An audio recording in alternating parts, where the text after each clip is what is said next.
Tayo ko'y manalangin ng manaming Diyos. Kami po ay nagpapasalamat. Pinupuri namin ang iyong pangalan sapagkat tunay na ikaw ay tapat at mabuti. Sa lahat ng oras, sa lahat ng pagkakataon, tunay ng biyaya mo ay dinadali mo sa amin.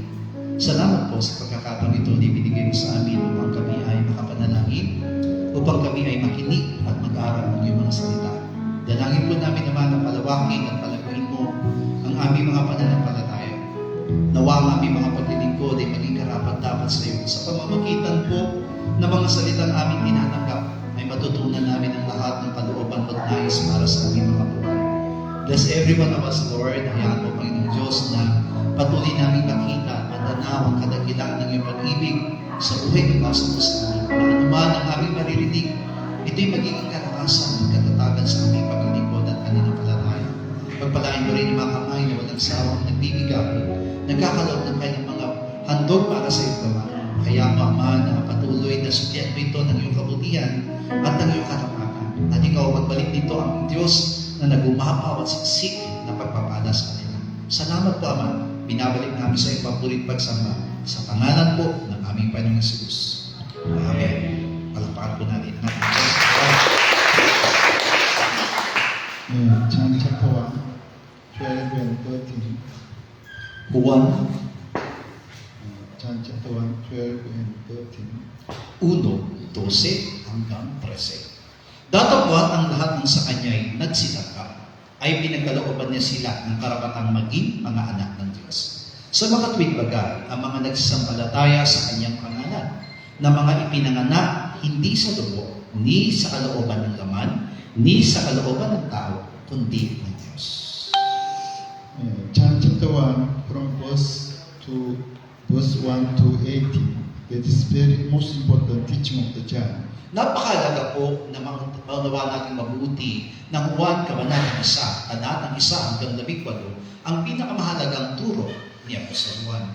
Because all the disciples of Jesus Christ, they understand about the truth, logos, the truth, and then meaning of the being born again. Sapagkat ang lahat po ng mga alagad ng ating Panginoon Jesus ay naunawang mabuti kung anong ibig sabihin ng logos o yung salita at pagiging ipinanganak ng muli.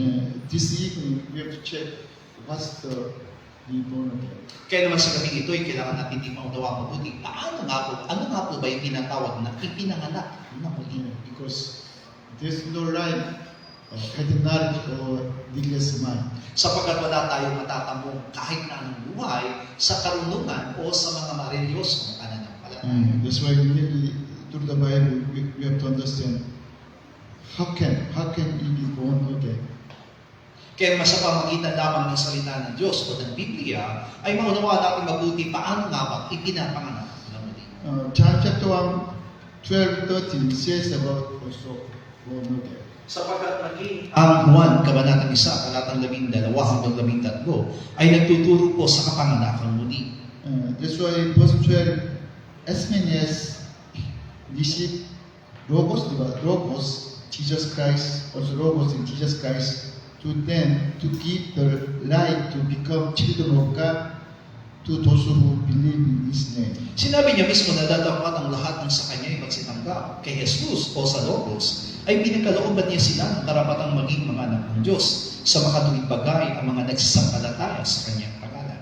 Before I explain to you from verse 1 to 3 says about God who is from the beginning. Naibanggit ko na nga po sa inyo ang talatang 1 hanggang 3 ay tumutukoy sa Diyos na naroon sa kasimulakan naman. In the beginning, this Logos, the Word, and the Logos was God. Ibig sabihin, nasa pasimulay naroon na ang Logos, yung salita, at yun ay Diyos. And then verse 4 says, in the Logos was life. The life was the light of man. At binanggit din sa 4, nasa Logos ang buhay, at ang buhay na yun ay ang siyang ilaw ng mga tao. And then from verse 5, these two lights shines in the darkness through Son Jesus Christ. Sinabi doon, ang ilaw na yun ay lumiliwanag sa kadiliman sa pamamagitan ni Yesu Kristo. Yeah. And then from verse 6 says about John the Baptist, but he was not true light. At binabanggit naman sa talatang 6 ang tungkol kay Juan Bautista na sinasabing hindi siya ang tunay na ilaw. Verse 8, diba, he was not their light, but was sent to bear witness of the light. Kaya naman binanggit sa talatang 8, hindi siya ang ilaw, kundi pumarito upang kanyang parupahanan ng ilaw. Verse 9, there's true light who gives light every man coming into the world. Sinabi naman sa 9, nagkaroon ng tunay na ilaw sa makatuwing bagayang ilaw na lumiliwanag sa bawat tao. Now, it says about true light, he is Jesus Christ. At yung tunay na ilaw na binabanggit na yon ay ang ating Panginoong Jesucristo. And verse 10, he was in the world, and the world was made through him, and the world did not know him. At pagdating ko sa Jesus, siya'y nasa sanlibutan, at ang sanlibutan ay ginawa sa pamamagitan niya, at hindi siya nakilala ng sanlibutan. Jesus Christ was in the world, even though before he became man, he was in the world. Tandaan natin na si Jesucristo ay nasa sanlibutan, bagamat hindi pa nalilikha ang sanlibutan, o ang tao ay siya ay nasa sanlibutan na. Because as a creator God, after he made the world, and then he was in the world. Ang sinabi doon na bilang isa sa tatlong person ng Diyos ay na naglikha ng sanlibutan. Naroon na siya bago pa lang likhain ang sanlibutan. But the world did not know Jesus Christ. Pero sinabi ng talatang ito ng sanlibutan, hindi siya kinilala. Even the verse 11, he came his own, but his own did not receive him. At pagdating doon sa 11, siya'y naparito sa kanyang sariling kanya. Sabi doon, sariling kanya, ngunit hindi siya tinanggap ng sariling kanya. Jesus Christ came to his own people, but his own people did not receive Jesus Christ. Ibig sabihin lamang po ito, bagamat siya'y naparoon sa kanyang sariling bayan, pero hindi siya tinanggap ng kanyang sariling bayan. That's why you can understand from verse 1 to 11 says about God the Father and Jesus Christ. Kaya naman, maunawa natin mabuti, wala talatang 1 hanggang 11 ay tumutukoy sa Ama at sa Panginoong Jesucristo. And then verse 12, that's why, but as many as receive him, Jesus Christ, or of course Jesus Christ, but not only Jesus Christ, also God the Father, they will be children of God. Sinabi nga po doon sa talatang 12 na bagamat o datapwat ang lahat ng sa kanyang tanggap o tumanggap kay Jesucristo, ngunit hindi lamang kay Jesucristo kundi sa Ama, ay binigyan ng karapatang maging mga anak ng Diyos. Because already you understand, believe Jesus Christ, he was not alone all the time. He was God the Father and Holy Spirit. Sapagkat naunawanan natin mabuti ng ating Panginoong Hesus ay hindi gumagawa ng siya lamang, kundi kasama niya ang Ama at ang Espiritu Santo. And then verse 13 says about the meaning of the being born again. At pagdating nga po sa 13, ipinapaliwanag kung paano maipanganak na muli. This kind of God's children, they were born not of the blood, not of the flesh, but by God.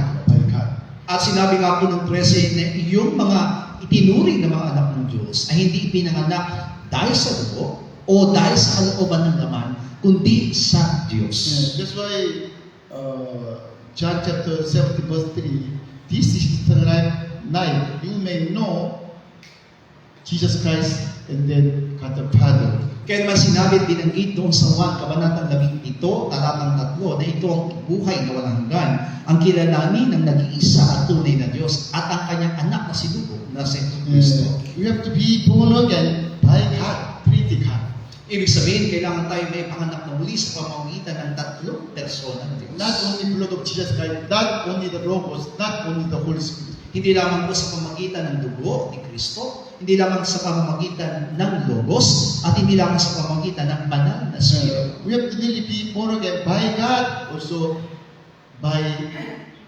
from the heaven. Ibig sabihin, tayo kailangan ipanganak sa pamamagitan ng Diyos galing sa langit. Later we'll check Ephesians chapter 1. First, we need the blood of Jesus Christ. In the next step, you have to really accept the truth logos. At that time, you have to really sealed by the Holy Spirit. That is to be born again. At mamaya nga po, masisiyasat natin mula sa Efeso Kabanata 1 na kailangan tayo may panganak sa pamamagitan po ng dugo ni Kristo, ang susunod ay sa pamamagitan ng salita o ng Logos, at matatakan ng banal na Espiritu. That's why John chapter 3 verse 5, Jesus said,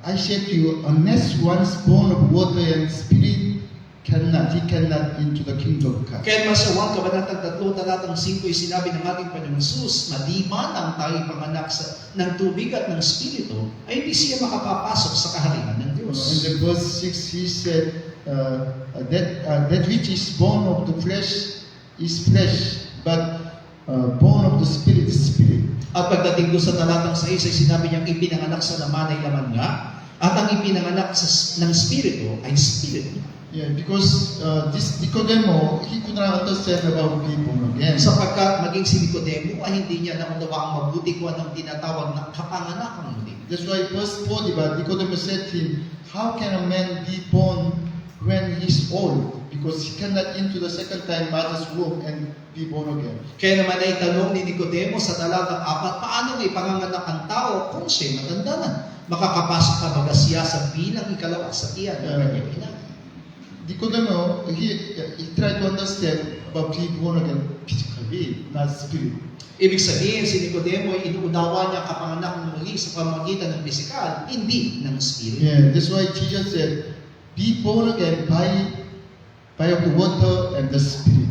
Kaya naman ipinaliwanag ng ating Panginoon Jesus na kailangan ng isang tao ipanganak sa pamamagitan ng tubig at ng That's espiritu. why last time already we understand, all the disciples, they understand about the meaning of the water, the meaning of the water. Kaya nga po maliwanag sa atin na naipaliwanag sa atin na ang mga alagad ay naunawa nilang mabuti ang kapanganakan muli sa pamagitan ng tubig. Yeah, like as 1 Peter chapter 1, Peter said, be born again by the Logos. Sapagkat sinabi nga sa 1 Pedro Kabanatang 1 ay kailangan may panganak ang isang tao sa pamamagitan ng Logos. Anyway, because 1 John chapter 5, in the 1 John chapter 5, when John explained about Trinity God, separated the water, blood, and Holy Spirit, one God. Kaya naman ipiniliwanag ni Apostol Juan yung tungkol sa Diyos doon sa unang 1 Kabanatang 5 ay ipinaliwanag niya yung tubig, pinag-iwahiwalay niya yung tubig, dugo at spirito. You want to explain about Trinity God, that's why the water, the blood, Holy Spirit, one God. At dahil nga po, nais ipaliwanag ni Apostol Juan ang tungkol sa iisang Diyos pero tatlong persona, kaya naipaliwanag niya ang tungkol sa tubig, dugo at spirito. Because disciples, they understand the water, meaning of the water is like shadow of the Father. Sapagkat naunawa mabuti ng mga alagad na yung tubig ay kumakatawan mismo sa Ama. Because they saw when Jesus Christ died on the cross, the water came out from the side of Jesus Christ. Sapagkat sila mismo ang nakakita na mamatay ang ating Panginoong Jesus doon sa krus, ay tumagas ang tubig sa kanyang tagiliran. Of course, in the first step, Jesus Christ shed His own blood because His blood is His life. Sa unang pagkakataon, sa unang hakbang, ay ibinugo ng ating Panginoong Jesus sa kanyang dugo sapagkat yung dugo na yun ay kumakatawan sa kanyang buhay. Yeah. The blood of Jesus Christ, the blood of Jesus, that is His own life, Jesus Christ's life. Ibig sabihin, yung dugo na yun at na ibinugo ng ating Panginoong Jesus ay ang kanyang sariling buhay sapagkat meron siyang sariling buhay. Where's life of the Father?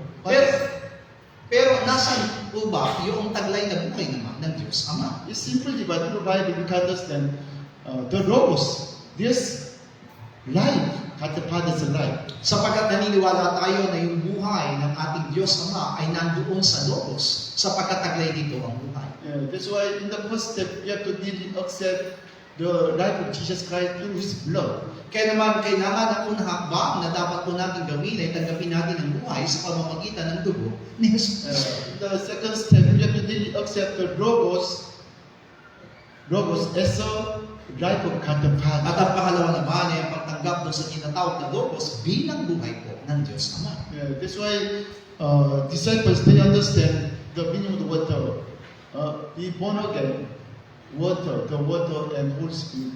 That water says about Jesus Christ. Kaya nga po, maliwanag sa pangunawa ng mga alagad yung tinatawag na kapanganak muli sa pamamagitan ng tubig at spirito at yung tubig na yung kumakatawan kay Yesu Cristo. Yeah, Jesus Christ.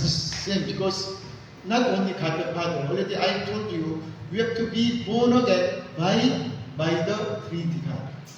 Ibig sabihin ito, hindi lamang po sa Panginoon Yesu Cristo, kundi sa Diyos Ama, sapagat kailangan tayo makaranas na kapanganak muli sa pamamagitan ng tatlong persona ng Diyos. Yeah, because in the beginning there's Logos, the Word, but this Word came to the flesh of Jesus Christ. Sapagat sa kasimula pa lamang ay naroon na yung Logos na yun o yung salita na yun, at yung Logos na yun ang naging katawan ni Yesu Cristo. At the time, in the body of Christ, the flesh of Jesus Christ, he has his own blood in body. Ibig sabihin doon sa katawan na taglay ng ating Panginoon sa Kristo ay nagtataglay ito ng kanyang sariling dugo o tinatawag na sarili niyang buhay sa kanyang katawan. When Jesus Christ died on the cross, the water and blood separated, but until died, one. God the Father is Jesus, Jesus is Father. At ang nawa natin mabuti na mamatay ang ating Panginoong Jesus ay nagkaroon ng paghihiwalay na pagtagas ng kanyang tubig at ng kanyang dugo. Ngunit nung hindi pa siya namamatay, ay sama-sama ito sa kanyang katawan. Of course, when he died from death, again, God the Father is Jesus, also Jesus is the Father. Kaya naman nang muling mabuhay ang ating Panginoong Jesus, ang ating Panginoong Jesus ay nasa Ama at ang Ama ay nasa Kanya. That's why we can understand the meaning of the water that is says about Jesus Christ, but not only Jesus, with God the Father. At mula roon, naunawa natin mabuti na yung tubig na yun ay kumakatawan sa ating Panginoong Kristo, pero maliwanag din na hindi lamang ito tumutukoy kay Kristo, kundi sa Diyos Ama. Yeah, okay, Ephesians chapter 1. Efeso, kabanatang 1. Already you understand about the predestination of God from the beginning. Sapagat dito ay pinaliwanag po sa Efeso kabanatang 1 yung itinalaga ng Panginoon sa pasimula pa lang. Verse 4, He chose us in His love, also in His love, in the Christ also. Dado sa 4 ay pinili na ng Diyos pamamagitan ng kanyang pag-ibig na nakay Yesu Kristo. Okay, verse 5, sabay-sabay. 5 po, sabay-sabay nating babasahin na tayo tinalaga niya ng una pa sa pagkukupko na tulad sa mga anak sa pamamagitan ni Yesu Kristo sa ganang kaniya ayon sa ginagaling ng kanyang kalooban. And the verse 5 said, having predestined us to adopt son by Jesus Christ. Sinabi nga dito na tayo tinalaga na maging maranasan yung pagkukupkop bilang mga anak sa pamamagitan ni Yesu And Kristo. then from verse 7, Apostle Pablo explained about the step of the be born again. At mula sa 7 naman ay pinapaliwanag ni Apostol Pablo yung paano may mga hakbang, paano may panganak na muli.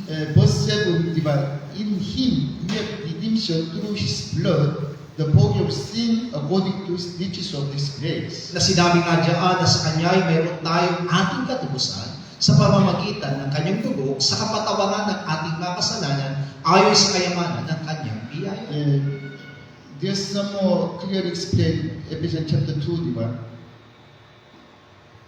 Efeso kabanatang 2 ay niniwanag din po niya sa atin. Verse 13, okay, sabay-sabay. 13. Datapot ngayon kay Kristo Jesus, kayo na noong panahon ay nalalayo, ay inilapit sa dugo ni Kristo. People between Jesus Christ, we are separate from the God. Niniliwanag po dito na bago tayo manampalataya kay Kristo ay malayo tayo sa ating Diyos. But verse 14, Jesus Christ, He Himself is our peace, who made both one and has broken down the middle wall of the separation. Kaya naman niliwanag niya pagdating sa 14 na sapagkat siya'y ating kapayapaan na kanyang pinag-isa ang dalawa at iginiba ang pader na nasa gitna ng magpapahiwalay. And verse 16, okay, sabay-sabay. Versikulo 16, sabay-sabay po at upang mapagkasunduin silang dalawa sa isang katawan sa Diyos sa pamamagitan ng krus na sa kanya'y pinatay ang pagkakaalim. Yeah, Jesus Christ, He might reconcile us, diba? Us and to God in the body in the cross, through the cross. Sinabi dito na pinagkasundo tayo sa ating Diyos sa pamamagitan ng kanyang katawan doon sa krus. Yeah, before that, Jesus Christ died on the cross, we were enemy of God. Ibig sabihin, bago po tayo nakakilala sa Panginoon, tayo po'y kaaway ng Diyos.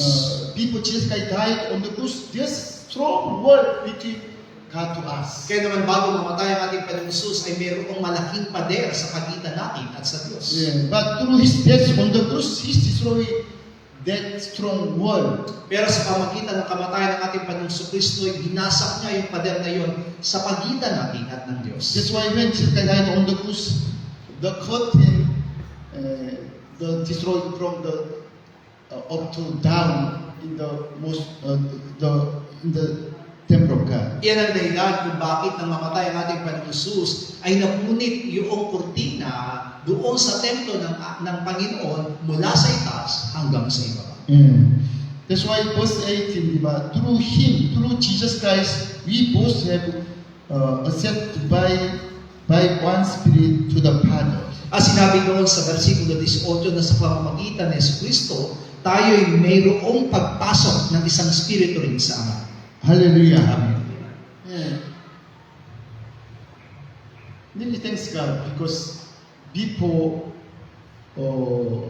God created us, already God set up Christ from the Son.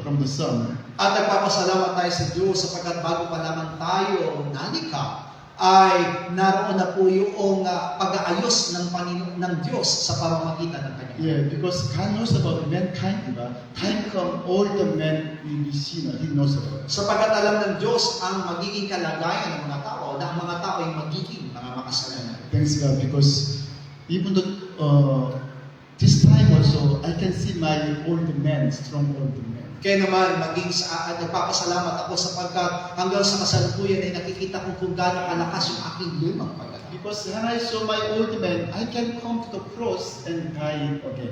At kapag nakikita ko yung aking kahinaan, ay doon naman ako may pagkakataon makalapit doon sa krus ni Kristo. That's why when I see my sin or mistake or problems, I am really happy because of I can come to cross. Kaya naman kapag napapansin ko yung kasalanan ng aking nagagawa o aking mga kahinaan, ay nagiging masaya ako sapagkat meron akong pagkakataon na makalapit sa krus ni Kristo. Yeah, because I can depend again, diba? Through dependence, I can come to God again. Sapagkat sa pamamagitan noon, ay maaari akong humingi ng kapatawaran at makalapit muli sa Diyos. Yeah, that's why through dependence, I can be like a little baby, little children in God. At sa pamamagitan po ng paghingi ng kapatawaran, nakikita ko ang aking kalalagyan bilang isang maliit na bata sa harapan ng Diyos. Because little children, they cannot live by self, diba? Without parents, cannot live by self. Kung paano nga isang maliliit na bata hindi makakagawa sa kanyang sarili lamang kung wala ang tulong ng kanyang mga magulang. Same, if there's no Jesus Christ in us, we have no life. Kaya naman, ganun din ang ating kalagayan. Kung wala sa atin sa Kristo, wala rin tayong buhay. Yeah. First time when we believe Jesus Christ, not all, but we really thank Jesus, diba? Thank Jesus because we understand our salvation. Kaya naman sa unang pagkakataon pa lamang na tayo'y nakakilala o nanampalataya kay Kristo, naunawaan natin mabuti yung ating kaligtasan, kaya naman tayo nagalak. Yeah. But step by step, our old man will be strong, and then we want to be saved through our own righteousness. Pero pagkatapos noon ay unti-unti na lumalakas yung ating lumang pagkatao at yung kaligtasan na nakita natin kay Kristo ay napapalitan ng kaligtasan na dahil sa ating mabubuting gawa. Like as myself, the people sometimes I pray to God with fasting in the church, also Karanglan, also in the Korea. Yan ang dahilan kung bakit sa aking karanasan, anong una ay ginagawa ko rin yung aking pananalangin. Meron pang kasama ng pag-aayuno, hindi lamang sa Karanglan, dito sa ating iglesia, at maging sa Korea. Because through prayer and fasting, I want to be perfect. Sapagkat naniniwala ako na sa pamamagitan ng aking panalangin na may pag-aayuno, ako'y magiging ganun. Through fasting, prayer fasting, we want to be really good believer, good believer. Ibig sabihin, sa pamamagitan, iniisip natin na sa pamamagitan ng ating panalangin na may pag-aayuno, tayo isang magiging mabuting mananampalataya. Because when you see our mistake or problems or sin, through our prayer and fasting, we want to overcome. Kaya nga po, ginagawa natin ang mga bagay na yun sapagkat kapag nakikita natin ang makasalanan ng ating nagagawa, ay nananalangin tayo at nag-aayuno sapagkat sa pamamagitan na iniisip natin na tayo magiging matagumpay. But what's the message of Bible?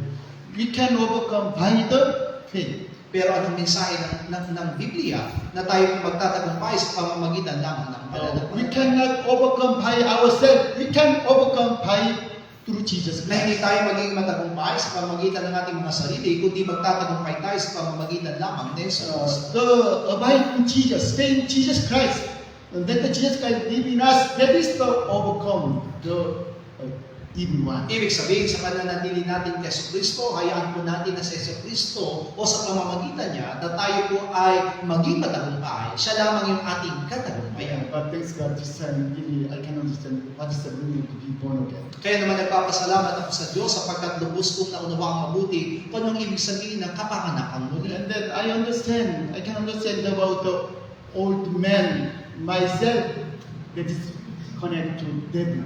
At ang nawa ko mabuti ang tungkol sa aking lumang pagkatao, na yung aking lumang pagkatao ay nakakabit pa rin kay Satanas. Yesterday, during afternoon prayer, my son Ji-hoon texted me. Kahapon ka po, na habang nananalangin tayo sa ating panghapong panalangin, ay nagkaroon ng mensahe sa akin ng aking punsong anak na si Jihoon. Father, I need this document for the scholarship. At sinasabi niya nga sa akin, hinihingi niya sa akin ng mga dokumento na kailangan niya po sa kanyang pag-aaral. When I saw the text, already I sent him. Pero nang makita ko o mabasa ko yung mensahe ipinadala sa akin ng aking anak, ay nagunita ako na ito'y naipadala ko na sa kanya. That's why I misunderstand. Maybe the officer, this is already from the document from the Ji-hoon, but there's something misunderstanding, I saw. Kaya nga inisip ko na maaring natanggap na noong opisyal na tumatanggap ng mga papeles sa aking anak na si Jihoon, pero nagkaroon lamang na hindi Yeah, pagkakaunawaan. that's why I really angry. I angry to the officer and then said, Aso. Kaya naman ako'y nagalit doon sa opisyalis na yon at nasabihan ko pa siyang aso ka. Really so really angry. Kaya so sobrang galit ko doon sa opisyalis na yun ay nakapagbitaw ako ng masamang salita. And then how about? After nearly I need to pray, but you can't pray. Pero kailangan ko manalangin, kaya naman nanalangin ng paghingi ng kapatawaran. Because I really understand, still I'm not totally changed. Sapagkat naunawa ko mabuti na hindi pa talaga. That's why I told God, you saw me, diba? Still, I have the tongues of the ass. At nasabi ko nga sa Diyos na alam ko nakikita mo ako, Panginoon, at taglay ko pa rin ang dila ng ahas. Yeah, same. I am pastoral and missionary, and then I understand the hospital cross, but still same. Nasa kabila ng ako'y pagiging pastor at misyonary at naiintindihan ko yung sinasabi po ng tungkol sa lumang pagkatao, pero hindi pa rin ako nababago. Yeah, but what's different? Through dependence, I can come to cross again. Ang pagkakaiba lamang na sa pamamagitan ng paghingi ko ng kapatawaran ay meron akong magkakataon na makalapit muli sa Diyos. Before, in this case, I really angry to myself, diba? I judge myself. Pero dati, ang ginagawa ko ay nagagalit ako sa aking sarili at hinahatulan ko mismo yung aking Yeah, but sarili. this time I understand that is the devil in me. That's why I am not judging myself, judge devil in me. Pero ngayon, naunawa ko mabuti ng sumasa akin ay ang dyablo, kaya imbis na hatulan ko ang aking sarili, ang hinahatulan ko ay ang dyablo na nasa akin. That's why I can come to God again and then really thank Jesus. Again, thank Jesus is grace. Kaya naman may kalaya o malaya na ako na makalapit muli sa Diyos at lagi akong nagpapasalamat kay Jesus Cristo. All the time, until we into the heaven, we need the blood of Jesus Christ. Ibig sabihin sa lahat ng pagkakataon hanggang sa tayo makarating sa kanyang trono o sa kanyang kaharian ay kinakailangan natin ng dugo ni Kristo. If you try to separate from the cross, Lord Jesus Christ, there's no life. Ibig sabihin kung tayo hiwalay na patuloy doon sa krus, sa dugo ni Kristo ay wala tayong matatamong buhay. Every day, we have to nearly thank Jesus and His blood. Pero kailangan araw-araw tayo ay magpasalamat kay Jesus at sa kanyang dugo. In the first step, we need the blood of Jesus. Ibig sabihin sa unang hakbang na dapat natin gawin ay kailangan natin ng dugo ni Kristo. Through the blood of Jesus Christ, we have to forgive of sin by His grace. Sapagkat sa pamagitan ng dugo ni Kristo ay kailangan natin iyong kapatawaran ng kasalanan sa pamamagitan ng kanyang biyaya. Blood of Jesus Christ, we can come to God because already Jesus Christ destroyed the curtain from God to us. Sa pamagitan ng dugo ni Kristo ay muli tayo makalalapit sa Diyos sapagkat siya mismo sa pamagitan ng kanyang kamatayan ay pinunit niya yung kurtina na namamagitan sa atin at sa Diyos. And then, Ephesians chapter 1 verse 13. Epeso 1:13. Nasa kanya ay kayo rin naman pagkarinig ng aral ng katotohanan ng ebanghelyo ng inyong kaligtasan na sa kanya rin naman mula nang kayo'y magsampalataya ay kayo'y tinatakan ng Espiritu Santo na ipinangako. In Christ Jesus, we also trust after we heard the Logos, the word of truth, Logos, the gospel of salvation, and then believe. That time, you can seal it by the Holy Spirit. Ang sabi doon na pagkatapos natin na lumapit kay Kristo at pagkarinig ng aral ng katotohanan o yung tinatawag na Logos na sumaanti yung tinatawag na ebanghelyo ng kaligtasan at tinatakan tayo ng Espiritu Santo. That is people, again, diba? In the first step, saved by the blood of Jesus Christ. Ibig sabihin, ito po yung tinatawag na kapanganakan muli na unang hakbang na nangyari sa atin ay kinailangan natin ng dugo ni Jesus Cristo. Because the blood of Jesus Christ is on Spirit, that is the Spirit of Christ. Sapagkat sa pamagitan ng dugo ni Kristo ay naranasan natin ang Espiritu ni Kristo. Also, blood is not simple blood. There's life.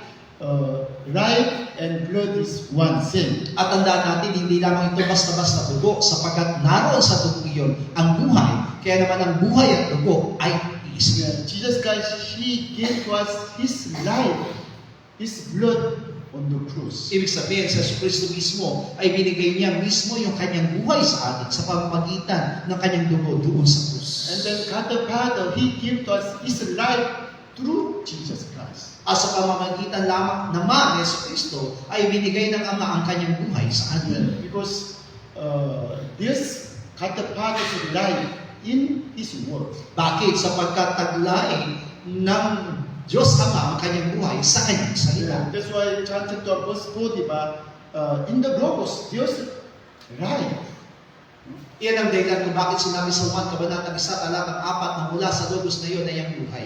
First John chapter 1, verse 1 and 2 also same, diba? In the beginning, there's the word of life. Sa unang 1 Kabanatang 1, talatang 1 hanggang 2 ay binabanggit din niya sa pamamagitan ng Logos ay may buhay. That's why on the cross, we have to merely accept the Lord of Jesus Christ and then the Logos, word of God. Kaya naman sa pamamagitan ng krus ay kailangan natin matanggap yung dugo o yung tinatawag na buhay at yung salita. But in the first step, we have to really believe in the Lord of Jesus Christ. Pero kailangan sa unang hakbang ay kailangan nating pananigan ng dugo ni Kristo. In the second step, we have to merely accept and believe the Logos, the word of God. At ang pangalawa namang hakbang ay kailangan nating pananigan yung Logos, yung salita. At that time, we can reach the Holy Spirit. We can seal by the Holy Spirit. At pagkatapos noon ay tatanggapin natin ang katatakan ng Espiritu Santo. Like I said, God sent to us, you are my son. Ibig sabihin, tinatakan na tayo ay mga anak na ng Diyos. That's why we have to really be born again by God, diba? Son, Holy Spirit. The Son, God the Father, Holy Spirit. Yan ang dahilan kung bakit kailangan tayo may panganak na muli sa pamamagitan ng anak, ng Ama at ng Espiritu Santo. That's why John chapter verse 13, if you believe the Logos and accept His name, diba? His name, believe and accept His name, you are God's children and then be born by God from heaven. Yan ang dahilan kung bakit sinabi ko sa Juan, Kabanatang 1, talatang 13, na kung tataglayin po natin yung Logos at pananaligan ito, tayo pinibigyan ng karapatang maging anak ng Diyos at tayo ay naging anak niya o anak ng Diyos. Yes, that's why John chapter 3 verse 5, diba? You can understand meaning of this water and Holy Spirit. We have to be born again, water and Holy Spirit. Naunawanan natin mabuti yung ibig sabihin po ng Juan, Kabanatang 3, talatang 5, na may panganak na muli sa pamamagitan ng tubig at Espiritu. Yeah. This water is not ordinary water, diba? Not ordinary. This is living water. Hindi po ito, hindi lamang ito simpleng tubig, kundi ito po ay buhay na tubig. Yeah, that's why you see John chapter 1.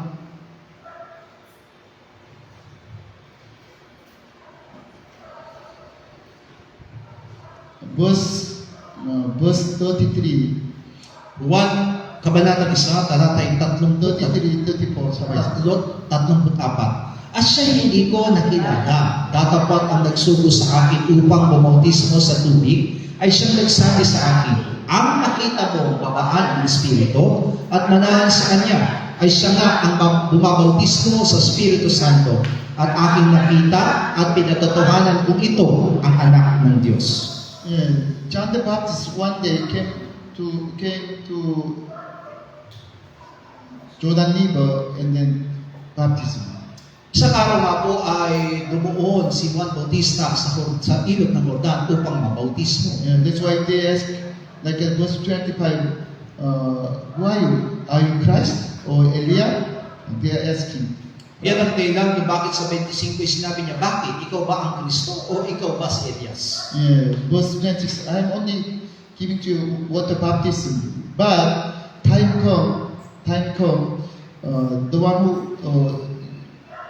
give to you baptism by the Holy Spirit will come to you. Pero sinagot sila ng ating Panginoon sa sinabi, ako'y bumabautismo sa tubig, pero datapwat sa gitna ninyo ay may isang nakatayo na magbabautismo sa inyo sa pamagitan ng Espiritu. Yeah, verse 31, I did not know him, but that he should be revealed to Israel. Therefore, I can baptize him with water. Sa 31, at siya hindi ko nakilala, datapat upang siya'y mahayag sa Israel, dahil dito'y naparito ako na bumabautismo sa tubig. Yeah, because already God said to John the Baptist, if you see someone when this baptism, accept baptism, this Holy Spirit, like I said, robe, He's the Christ. At ipinahayag nga po sa kanya ng Ama na ang sinong makita mo na bautismuhan, na bababaan ng Espiritu katulad ng isang kalapati, siya. Yeah, that's why verse 32, I saw the Spirit descending from heaven like a robe and he made Jesus Christ. Kaya naman doon sa 32, sa sinabi ni Juan, nakita ko ang Espiritu na bumababang tulad ng isang kalapati na buhat sa langit na bumaba kay Jesus. That's why Jesus, John the Baptist said, verse 33, He'll give you baptism, not water, but Holy Spirit. Yan ang dahilan kung bakit sinabi niya sa 33, siya ang magbibigay sa inyo ng bautismo, hindi sa tubig, kundi sa Espiritu Santo. Yeah, because today I think this teaching in the Christianity, in the church, because John chapter 3 verse 5, water is almost thinking that is water baptism. Sa kasalukuyan ay nagkakaroon ng maling katuruan sa mga iglesia ng mga Kristyano sapagkat lagi po nilang binabanggit doon sa Juan Kabanatang 3, talatang 5 na Espiritu at tubig at Espiritu, ito'y sinasabi nilang bautismo sa tubig. Yeah, but you see, John chapter 3,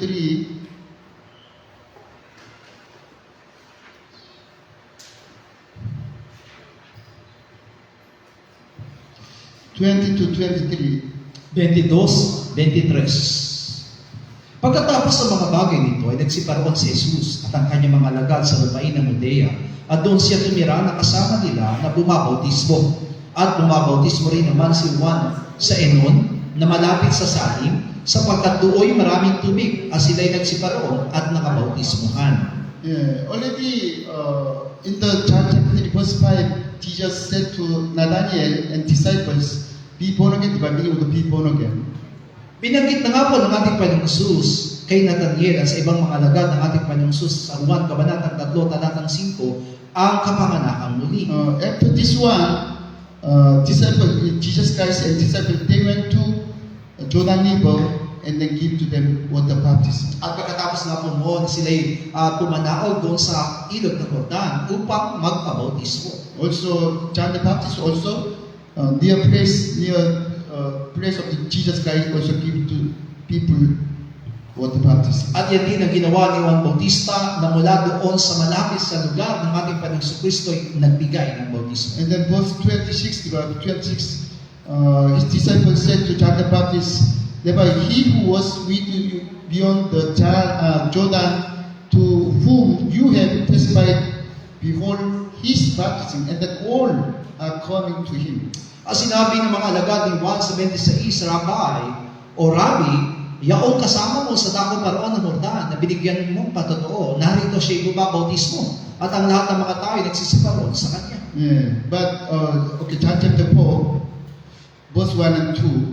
4:1-2 nang maalaman nga ng Panginoon na nabalitaan ng mga Pariseo na si Jesus ay gumagawa at bumabautismo ng lalong maraming alagad kaysa kay Juan, bagamat hindi bumabautismo si Jesus, kundi ang kanyang mga Many people, they came to Jesus Christ and accept water baptism. Maraming mga tao lumapit sa ating Panginoong Kristo upang magpabautismo sa tubig. Really, verse 2 explains about not Jesus Christ gave to them water baptism, only his disciples. Pero ipinaliwanag ng versikulo 2 na hindi si Jesus ang nagpabautismo, kundi ang kanyang mga alagad. Yeah, because if Jesus Christ gave to them water baptism, I said they misunderstand, but they can misunderstand. Sapagkat maaari na kung si Kristo ang nagbibigay ng bautismo sa tubig, ay makakaroon sila ng maling pangunawa. Yeah, because Jesus Christ after return this, he said receive the Holy Spirit. Sapagkat maging ang ating Panginoon Jesus, pagkatapos niya po may mabuhay na maguli, ay sinabi niya sa kanyang mga alagad, tanggapin ninyo ang Espiritu Of Santo. course, even though before he died on the cross, like as John chapter 14, 15, he said to disciples, I have to go back to Father, and then after asking to my Father, and send to the Holy Spirit. Baga sinabi na rin ng ating Panginoon Jesus sa Juan 14, na kapag balik ko sa Ama, hilingin ko na ibigay sa inyo ang banal na Espiritu Santo, kaya naman ako'y paroroon sa Kanya upang maibigay sa inyo ang Espiritu Santo. Yeah, because without his death and resurrection, he cannot give to us Holy Spirit. Sapagkat magiging maliwanag sa atin, kung wala ang kanyang kamatayan at muling pagkabuhay, hindi po maibibigay sa atin ang Espiritu Santo. Okay, John chapter 7, Juan Kabanatang 7, verse 37 hanggang 39.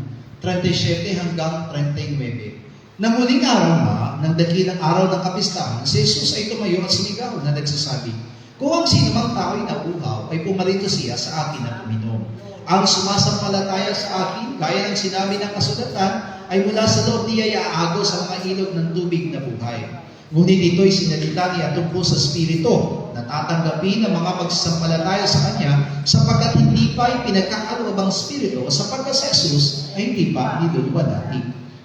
On the last day of the tabernacle, the feast of the tent, Jesus said to disciples, Nang muling araw po ng pista ng Tolda, ito po ang sinabi ng ating Panginoon Jesus sa kanyang mga alagad. yeah, because in the last great day of the feast, on the day of the tabernacle, they get water, many water from the Siloam pool, and then pour to the castration. Sapagkat ang ginagawa po nila doon sa dakilang araw ng kapistahan, doon sa huling araw ng kapistahan, sila po ay sumasalok ng tubig mula doon sa ilog ng Siloe at dinadala nila ito sa templo. Yeah, because they want to remember of the the water that came up from the stone, big stone in the desert. At ginagawa nila ang bagay dito bilang pag-alala doon sa tubig na tumagas doon sa malaking bato sa ilang. Yeah, but there's no living water in the world. Not only that is from Jesus Christ. Pero tandaan natin na walang masumpungang buhay na tubig sa sanlibutan maliban kay Jesus. That's why verse 38, he who believes in me, the scripture said to out of his heart will flow river of the living water. Kaya naman sinabi niya doon sa versikulo 38, ang sumasampalataya sa akin, gaya ng sinabi ng kasulatan, ay mula sa loob niya ay aagos ang ilog ng tubig. But 39, this is says about concerning Holy Spirit. Pero sa 39, ang sinasabi ng ating Panginoon Jesus ay tungkol sa Espiritu Santo. Yeah, if you use this Holy Spirit, the living water, even not only living water, the rivers of living water flow from your heart. Ibig sabihin, ang sino mang tatanggap ng Espiritu Santo ay aagos ang ilog ng tubig ng buhay sa kanya. That's why verse 38, that is say the Holy Spirit, but he did not yet. This is the Holy Spirit because he did not glorify Jesus Christ in heaven. As sinabi doon sa 38 na ito, ang tinutukoy dito yung banal na Espiritu Santo, pero habang hindi pa siya naluluwalhati, wala pang pinagkalooban ng Espiritu Santo. Because if we really this is the Holy Spirit, be born again, this is the Holy Spirit. There's signs, like a sign. The living water will flow over from. Sapagat maliwanag na ang sino mang ipinanganak na muli at tumanggap ng banal na Espiritu Santo ay dahil sa kanya ang ilog ng tubig ng buhay. Hallelujah. Amen. That is sign, that's why we have to check. There's living water in our heart. Ibig sabihin, kailangan natin siyasatin ang ating mga sarili kung meron na bang bumabalong na tubig ng buhay sa ating mga puso. Yeah, that's why even though John chapter 4, Jesus Christ went to Samaria and he met Samaritan woman, Sa 1 Kabanatang 4, alam natin na naparoon si Jesus sa Samaria at nasumpungan niya ang babaeng Samaritana. Like at verse 10, Jesus Christ asked the woman water. Sa versikulo G, sa humingi si Jesus ng tubig doon sa babaeng Samaritana. Verse 7, Jesus said, give me a drink. At ito'y nakasulat doon sa versikulo 7. Painumin mo ako. This woman, he said, this water is very deep. There's no vessel. I cannot give you water. Sinabi ng ating ng babae sa ating Panginoon Jesus na napakalalim ng balong ito at wala kang panalok, paano mo kung bibigyan ng tubig? Yeah, verse 10, okay, sabay-sabay. Jesus, sumagot si Jesus sa kanyang sinabi, kung napagkikilala mo kung ang kaloob ng Diyos at kung sino ang sa iyo ay nagsasabi, painumin mo ako, ikaw ay hihingi sa kanya at ikaw ay bibigyan niya ng tubig na buhay. Yeah. And then verse 11, this woman said, this water is very deep. Where then do you get the living water? Kaya naman sumagot yung babae doon sa versikulo 11, Ginoo, wala kang sukat isalok ng tubig at malalim balon, saan nga naroon ang iyong tubig? Yeah, verse 13 and 14, okay, sabay. 13 hanggang 14, sumagot si Jesus at sinabi sa kanya, ang bawat umiinom ng tubig na ito ay muling mauuhaw. Datapwat ang sino mang umiinom ng tubig na sa kanya'y aking ibibigay, ay hindi mauuhaw magpakailanman. Ngunit ang tubig na sa kanya'y aking ibibigay ay magiging isang balon ng tubig na bubukal sa kabuhayang walang hanggan. Hallelujah. Yeah. Only Jesus Christ is living water. Ibig sabihin sa Jesucristo lamang ang tubig na nagbibigay buhay. Really, Jesus Christ, He abide us, stay us, there's living water in us. Ibig sabihin kung nananatili sa atin sa Jesucristo ay mananatili din ang tubig na buhay sa atin. Okay, John chapter 6, 55. Juan, Kabanatang 56. 55 hanggang 56. Sapagkat ang aking laman ay tunay na pagkain, at ang aking dugo ay tunay na inumin. Ang kumakain ng aking laman at umiinom ng aking dugo ay nananahan sa akin at ako'y sa kanya. Yeah, Jesus, my flesh, dear food, my drinks, dear drinks. Sabi niya doon, ang aking laman ay tunay na pagkain at ang aking dugo ay tunay na inumin. He who is my flesh and drink my blood abides in me, I in him. At ang kumakain ng aking laman at umiinom ng aking dugo ay nananahan sa akin at ako'y sa And kanya. then 57, as the living Father sent me, and I live because of the Father, so he who feeds on me will live because of me. Kaya naman sinabi sa 57 kung paano sinugo ako ng amang buhay, ako'y nabubuhay dahil sa Ama. Gayon din naman ang kumakain sa akin, siya na may mabubuhay dahil sa That's why we have to really be born again by water and Holy Spirit. Yan ang dahilan kung bakit kailangan tayo may panganak na muli sa pamagitan ng tubig at spirit. What is the water? That is water. Water is God the Father and Jesus Christ. Ano yung tubig na yon? Ito po ay ang Ama at ang Panginoong Yeah, Jesus. because whole the Bible says about be born again, you have to be born again by the Trinity God. Not only Jesus, not only God the Father, not the Holy Spirit. Sapagkat ang kabuuan ng Biblia ay nagpapaliwanag tungkol sa panganakan muli sa pamagitan ng Diyos, hindi lamang ng isa, kundi ng Diyos, tatlong persona. Yeah, because already I told you in the first step, you have to really believe and accept blood of Jesus Christ. Kaya naman katulad ng aking sinabi sa unang akbang ay kailangan natin tanggapin at panaligan ng dugo ni Jesus Cristo. Blood of Jesus Christ, not simple blood. That is His own spirit and life. Tandaan natin na hindi lamang ito basta dugo, kundi din kanyang sariling spirito at sariling buhay. Yeah, but the Logos became His flesh, and then He gave to us the water. He gave to us the Logos through water. At ang Logos na yun ay nagkatawang tao. Sa pamagitan ng Logos na yun ay binigay niya sa atin ng tubig. But when the Logos became His flesh, not alone, but already the blood of Jesus Christ in the body. Pero sa pagkakatawang tao ng Logos na yun, na naging katawan ni Kristo, hindi siya nag-iisa sapagkat taglay po ng kanyang katawan ang Ama. At That's why Espiritu. when Jesus Christ died on the cross, He shed His own blood after the Father Spirit, the water. Yan ang dahilan kung bakit sa kanyang kamatayan sa krus, nagbubuo siya ng kanyang sariling dugo at yung tubig ay dumaloy sa kanya. At yun ay ang That's Ama. why we have to eat His flesh and drink His blood. Yan ang dahilan kung bakit kailangan natin kainin ng kanyang laman at inumin ng kanyang dugo. Yeah, but John 6:53, Jesus said, "The word I have spoken to us, spirit and life." Pero sinabi ng ating Panginoon Jesus sa 1 Kabanatang 6 talatang 53, ang salita na sinasabi ko sa iyo, Espiritu at buhay. That's why really we can understand and believe the Logos. In the Logos, there's God the Father Spirit and Spirit of the Christ. Kaya naman nananalig tayo na sa pamamagitan po ng Logos na yun, naroon ang Espiritu ng Diyos, ang buhay ng Ama at ang Espiritu ni Kristo. Logos is not simple. That is not only words. That is the God Himself. Ibig sabihin, hindi lang Logos iyon na simple lamang, kundi ito'y Diyos mismo na tinutukoy. Also, not only Father Spirit. There's blood of Jesus Christ. Ibig sabihin, hindi lamang ito nagtataglay ng Espiritu ng Ama, kundi Espiritu ni Kristo. Yeah, because already when the Logos became His body, flesh, the blood of Jesus Christ in the flesh. Sapagkat sa pamamagitan po ng Logos na nagkatawang tao, nandoon po mismo yung Logos sa kanyang katawan. That's why we have to really be born again by water. The Logos, Word of God, the Yan ang water. dahilan kung bakit tayo kailangan may panganak ng muli sa pamamagitan ng Logos ng tubig. Yeah, but this time we have to really understand the Logos. In the Logos, there's the blood of Jesus. Pero maunawa natin mabuti na sa Logos na yun ay taglay ang dugo ni Kristo. Yeah, we have to really be born again by the God, Trinity God. Kaya naman kailangan tayo may panganak ng muli sa pamamagitan ng Diyos ng tatlong In persona. the first step, we have to really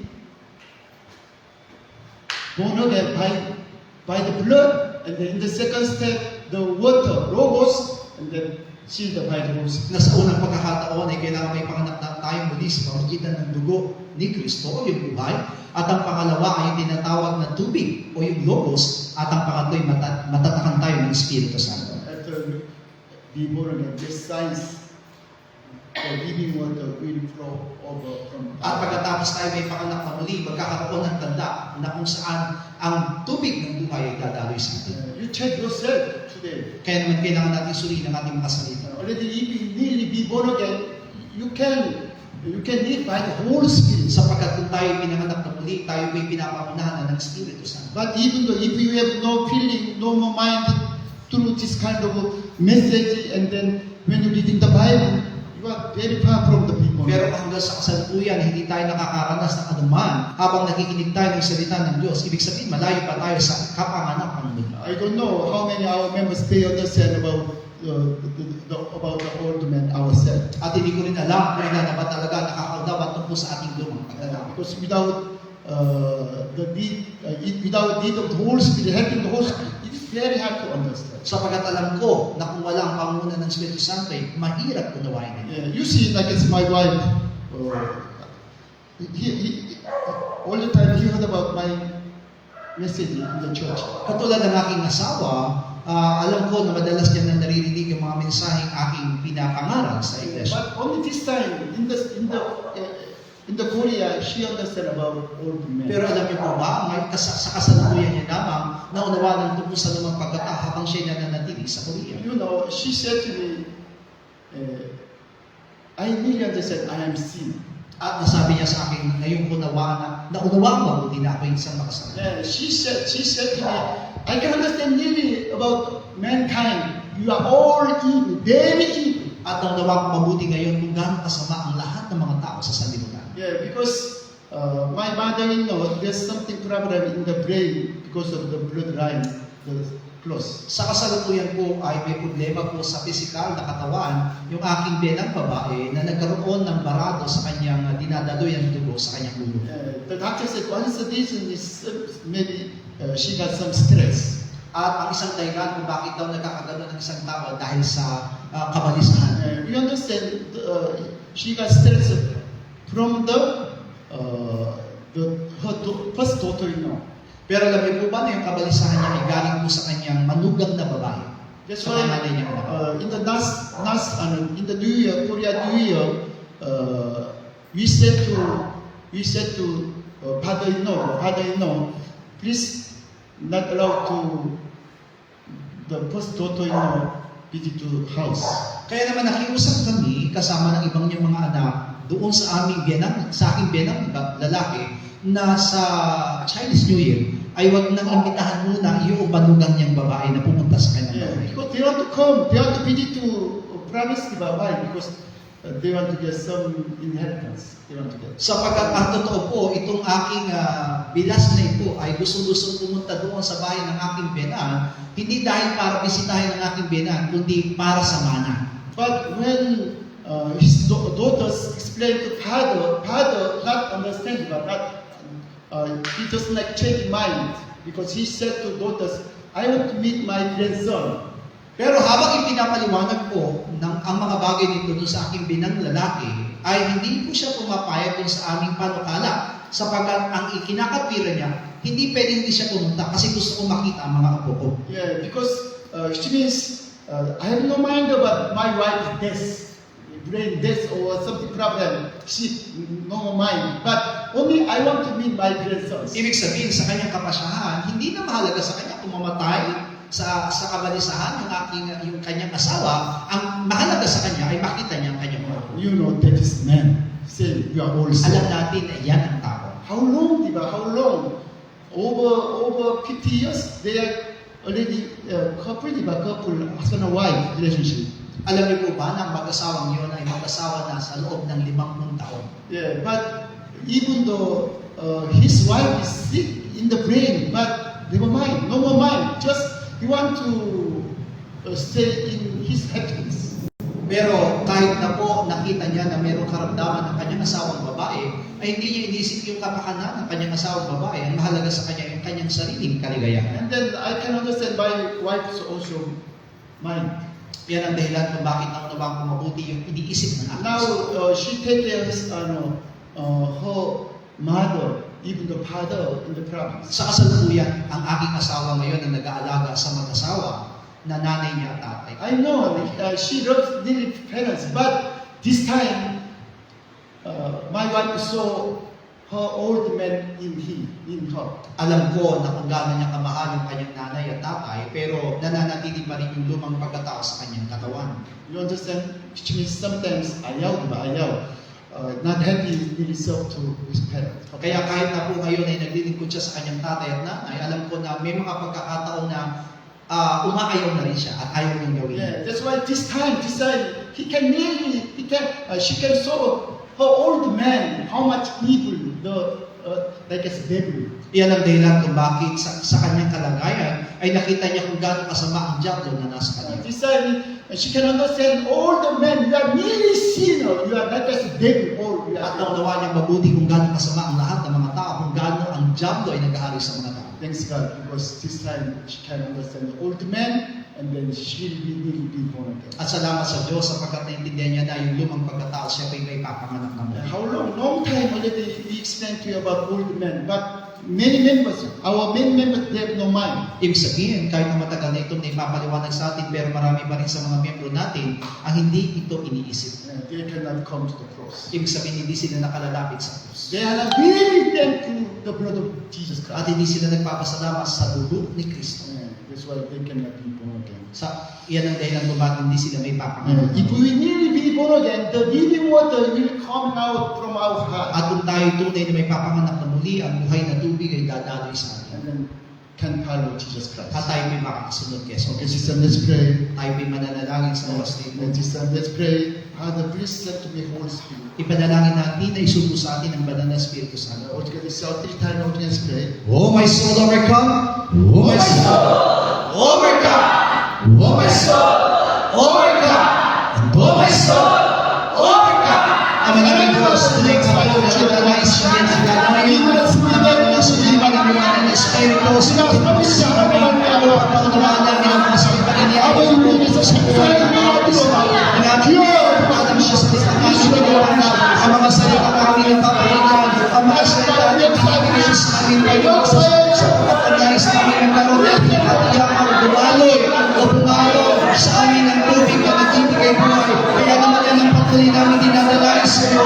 Tulungan mo kami kayo magkakaluwain ang lahat ng mga salita iniyaya mo sa aming mga buhay. Sapagkat nais namin na mana, patuloy namin matanaw, patuloy namin kilalanin ang biyaya na pinapakaloon ni Yesu Cristo, ang biyaya na pinapakaloon sa amin ng kanyang dugo, ang Espiritu na siya na nais namin, na siya ay kabastas at may tatatag sa buhay ng may sumisipin.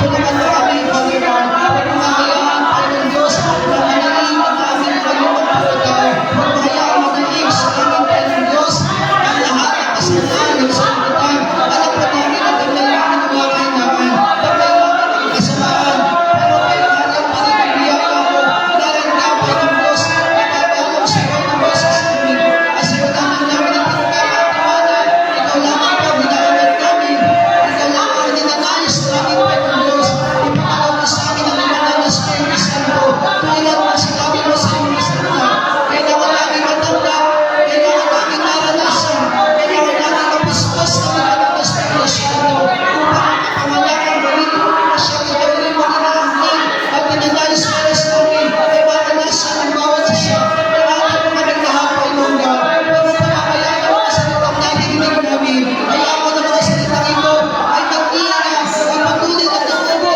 sa aming mga puso, sa aming mga kaisipan, mabuhitan mo muna, Panginoon God, upang sa ganon, patuloy na magkaroon kami ng isang pananampalataya, magkaroon kami ng isang paglilingkod, na nilalayo na tinayog na po para sa aming buhay. Kaya maraming patuloy na dinadalangin, kaya mo makalapit kami, at patuloy namin kilalanin ang dugo ni Kristo na siyang patuloy na magbibigay sa amin ng kapatawaran at ipuspos sa amin kayo ng kanyang biyaya at maging tunay kaming mga anak mo. Tulungan mo kami aming Diyos, tulungan mo kami aming Ama, huwag mo kami pababayaan, Panginoon Diyos, na manangal sa aming mga sarili na buhay. And dalangin mo namin, Panginoon Diyos, ang kapuspusan ng iyong mga salita, ang idalay mo sa buhay ng bawat isa. Salamat po, Ama, sapagkat tunay na ikaw ay mabuti, tunay na ikaw ay mapagbiyaya. Sa pamamagitan ng mga salita mo, ipinubusog mo kami, pinatatatag at pinatitibay mo ang aming pananampalataya sa pangalan po ng aming Panginoon Jesus. Amen. All together, Lord's Prayer. Ama namin nasa langit, samay nawa ang pangalan mo. Ikaw nawa ang naghari sa amin. Sundin nawa ang iyong kalooban dito sa lupa tulad ng sa langit. Bigyan mo kami ng pagkain kailangan namin sa araw na ito at patawarin mo po kami sa aming mga kasalanan tulad ng aming pagpapatawad sa mga nagkakasala sa amin at huwag mo kami iharap sa maigpit na pagsubok, kundi ilayo po kami sa masama sapagkat iyo ang kaharian at ang kapangyarihan at ang kapurihan magpakailanman. Amen. God bless you all. See you next day.